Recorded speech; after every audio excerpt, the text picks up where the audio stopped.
Hey math people, this is the last lecture of our first half through vector calculus. So far we've covered what the vector field is, we've done line integrals over fields and also over scalar fields, and we've done the fundamental theorem of line integrals, which is a way of solving the line integral, just like how Green's theorem is a way of solving the line integral. So just another technique for doing the same thing we've been doing. So what we'll do today is we'll do a motivational lead-in example that we'll get back to by the end of the day. And then we'll define and solve out Green's theorem. That way we can make some connections to other theorems that make it FTC-like, and then we can also make some connections to other solving techniques to prove that indeed it works. And then we'll just do some examples. This video is for you, Sam. What does that mean? You should use the timestamps, pause when you need to, and be patient with yourself. Let's do some math.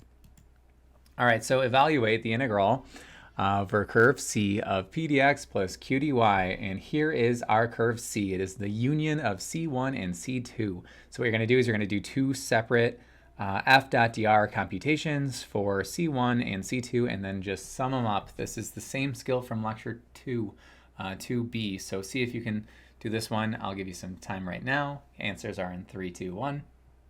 So I've organized it this way. I kind of said, well, okay, I'm going to have all my work here for C1, and I'm going to have all my work here for C2. So how about we do C1 first? The parameterization for C1 is x is equal to t, y is equal to t squared, just from 0 to 1. And then we can go ahead and do that computation on the left side here. So you'll see that f of r of t dot r prime of t right now. And then after finding that dot product, we end up getting a pretty simple parabola, and you just take the antiderivative of that. You should just get like a 1/3. Now let's find the parameterization of C2 right here. And then we'll take this parameterization of C2, slap it into that f of r of t dot r prime of t, which is going to look like this. So it comes out to exactly 0, and that just brings us to a total amount of work of 1/3. Okay, we're going to come back to this later. As of right now, we're just going to table it. So Green's theorem, new idea, old solving technique. So let's, and within the new idea is actually an old way of solving integrals. So let me show you. So for Green's theorem, consider how the line integral of p dx, so that would just be like the first half of this line integral here, can be equal to the double integral of the partial derivative of p with respect to y dx dy. These are the same thing, and the reason why is that I took the integral with respect to y, and then I also took the derivative with respect to y. So this integral would just cancel out with this derivative, partial derivative operator, which is just back to the integral of p. So then likewise, same story for q. If I had the line integral of just this q component, dy, and then I take that integral with respect to x, and then the partial derivative with respect to x, again, these sort of just like cancel like FTC. Then if we can let C, which is the curve that we're taking the line integral over, if we let it be positively oriented, which means it just moves counterclockwise, the particle along the path, and then it's piecewise smooth, alongside this notion that it's a simple closed curve. So any of these shapes are considered simple and closed. So it is an enclosed region, and we would be moving around it in this counterclockwise, which is like the positive direction in math. We just can't have like a crisscross. This is not simple because of the fact that it's intersecting with itself inside of the region. So it's got to look like this. Then C would create a region D inside of the curve. All right, well, what can I do with that region D? We can say the following. The line integral, and we use a special notation for this. Sometimes we put that like circle here that you see inside of the integral to denote that this is an enclosed region, would be equal to the double integral over that region D of the partial derivative of q with respect to x and the partial derivative of p with respect to y. This is a negative here because of the counterclockwise orientation. And then ultimately, this is just arriving us to another way of solving line integrals.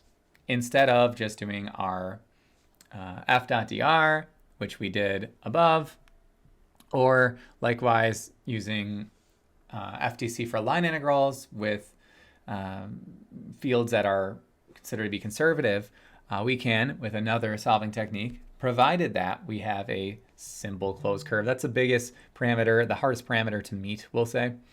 Generally, a teacher will just give you a piecewise smooth and positively oriented piece. Then, therefore, you can just take that double integral of this expression over that region D.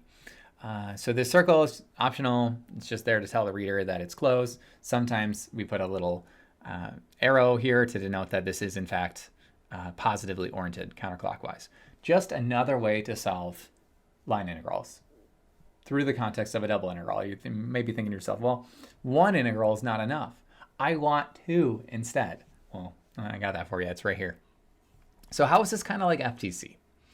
Sort of. Well, okay, it's kind of like FTC if you want to go from this end to this end, and I'll unpack it right now with you. So let's look at some FTC-like theorems that we know, starting with FTC.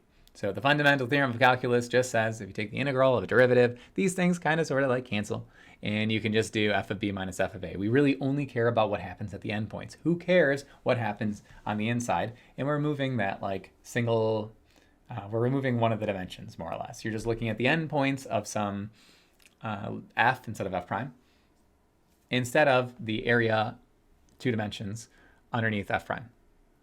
We know FTC for line integrals now, which is instead of caring about the full path of travel of the particle, and then doing all those little mini dot products with our gradient vector field, conservative field, we just say who cares, and we remove a dimension, and we look at just the endpoints of f of r, and then we just go f of r of b minus f of r of a. We're just taking the difference of some endpoints, taking the difference of some endpoints. Well, Green's theorem is kind of the same way. You just have to go in that right to left way of reading it. So with Green's theorem, let's just suppose you have some double integral of some integrand, some expression. What you can do is you can just take the line integral of its surrounding region-ish instead. This is all a little hand-wavy, by the way. You see lots of kindas. You see my use of quotations. There is a lot more nuance to this, but if you can just kind of see how these, the reduction of a dimension and ultimately the reduction of an integral is in play for the layman, for the Calc 3 student that is, just kind of trying to get through the course, that truly is enough.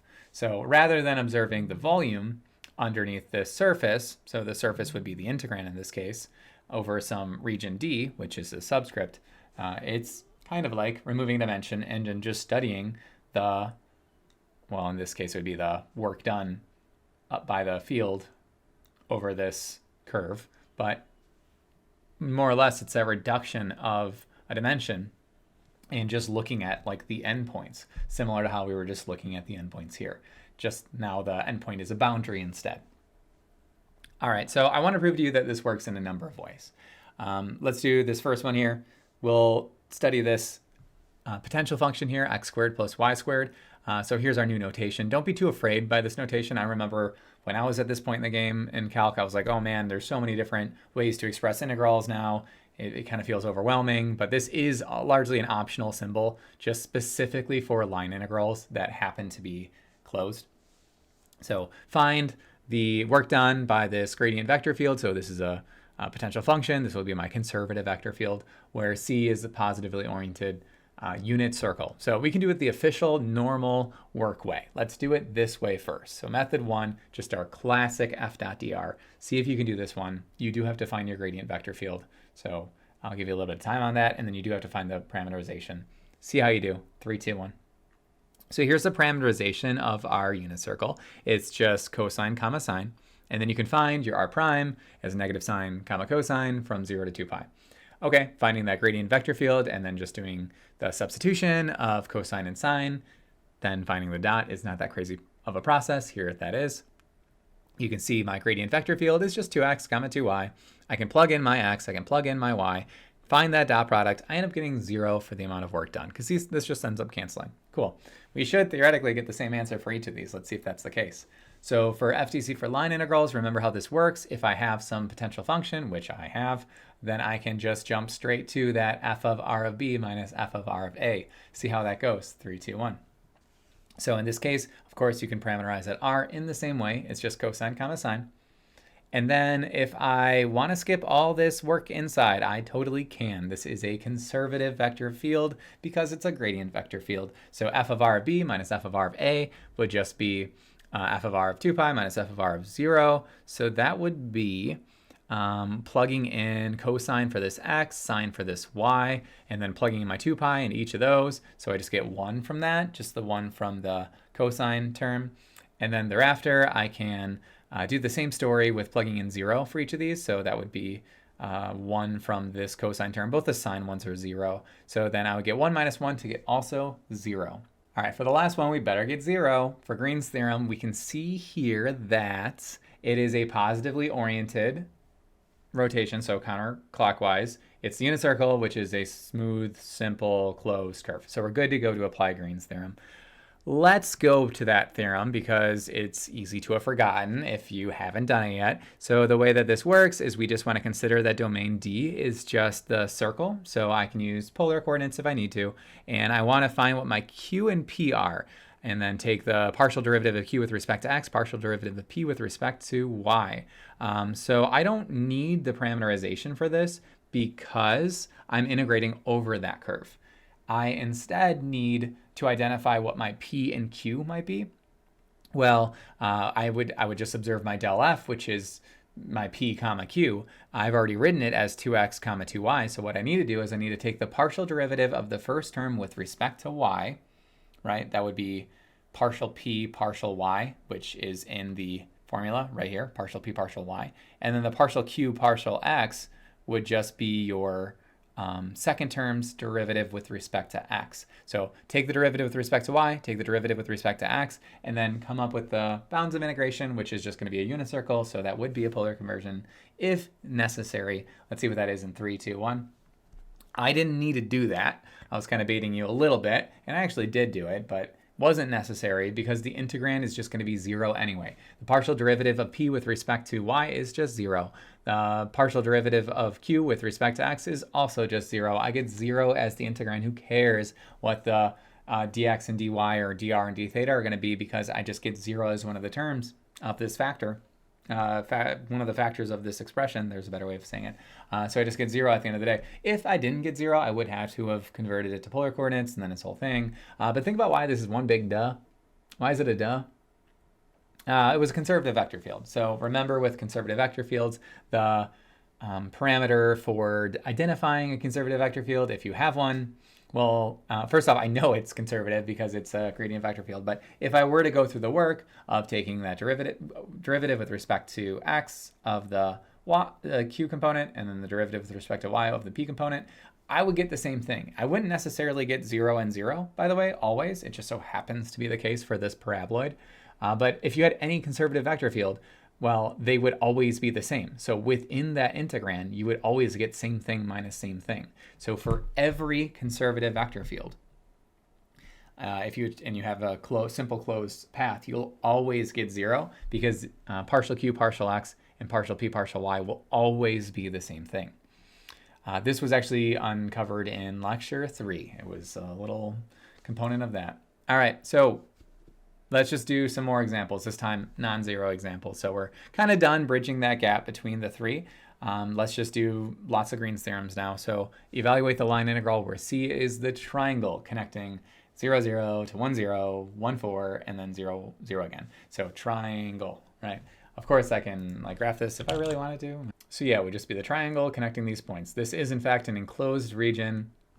Looks like we're starting at 0, 0, right? You can just see the orientation here to 1, 0, so on and so forth. So that's counterclockwise, and then it's simple and connected. So we're good to go. Green's theorem can be applied. All right, so what is our objective here? We are to look for our P and our Q, and then take the partial derivative of P with respect to y, take the partial derivative of Q with respect to x.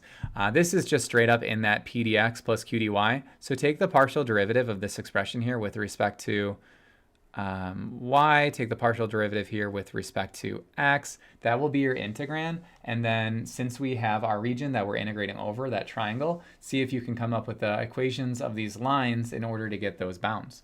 Let's see how you go. 2, 3, 2, 1. All right, so I see here that the partial derivative of this p with respect to y is just 0. That in itself does not mean the problem's over because the partial derivative of q with respect to x is 2y. So my integrand is just going to be 2y. For my domain D, I can come up with the equations of these lines here. So before I show that answer, I can think to myself, well, I know that y is equal to 0 is just going to be the equation of this line. I know that x is equal to 1 is the equation of this line. And then if I think about to myself, okay, this is up 4, right 1, I can play around with y is equal to 4x for the equation of this line. So I have my potential bounds to play around with. Let's see how you do on that setup. So here's the graph a little bit easier to see, I guess, just the drawing. And then now the bound setup, 3, 2, 1. All right, so we have our integrand is just 2y, and then I'm just going bottom to top first from 0 to 4x, and then left to right second, so from 0 to 1, and then that brings us to y squared as the antiderivative with respect to y, and then I can plug in my upper, plug in my lower, I get 16x squared, taking the antiderivative of that, I get 16 over 3. So this is another way of solving these enclosed regions, so long as you can identify that that enclosed region is simple, piecewise smooth. All right, cool. So example 2, we got a line integral where our field is provided and it creates a positively oriented semicircle, all right, of radius 2. So we can think about that above the x-axis. 0, 0 is presumably the origin here. So think about that. I'm going to ask you to find our p and find our q, and then find partial p partial y, partial q partial x, and then thereafter see if you can set up the bounds. So it's a semicircle of radius 2, and then I'll just kind of add the origin's going to be our center for this. All right, let's see how you do on this problem. 3, 2, 1. So for our partial q partial x, I just get 3y, and then for our partial p partial y, I just get 2y. So 3y minus 2y is y. Since this is a circle, semicircle, I'm thinking polar coordinates for that one. So that's your hint before I show the bounds on that. Here's the drawing, and now here's the bounds. Yeah, so I can see here that it's just going to be y and then times r dr d theta, because that's what dA is going to be equal to. Dr is just from 0 to 2, because that is my radius here.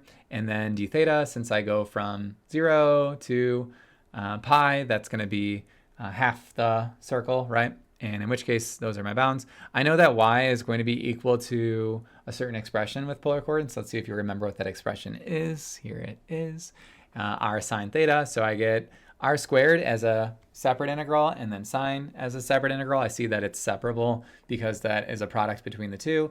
And then I end up getting another answer of 16 over 3. That's by coincidence, I swear. Right, isn't that what this one is? Yeah. But that's my work done here. Okay, let's go back to the problem that we started with. So it is the same integral, same field, and same curves. Let's go ahead and try this new methodology out. We already know what the answer is. We should get the same answer. So I want you to do this one on your own. So find that partial p partial y, partial q partial x, slam that into the integrand, and then set up the integral based on the graphs here for C1 and C2. Let's do it. So let's do the partials first. 3, 2, 1. We can see here the partials are just going to be 1 and -1. So when you subtract those two off, you should just get 2. And then now we're going to consider the region. We see here that if we want to go top and bottom first, the top is the line, the bottom is the parabola. And then for x, we're integrating from 0 to 1. Then thereafter, it's just a pretty straightforward double integral here. So let's go ahead and get the work for that. Should get 1/3, which is a match to the warm-up and ending the day for us. So that's Green's theorem, just another way of solving line integrals. Next up is the surface integral for our last chapter of Calc 3. I'll see you there. Math on.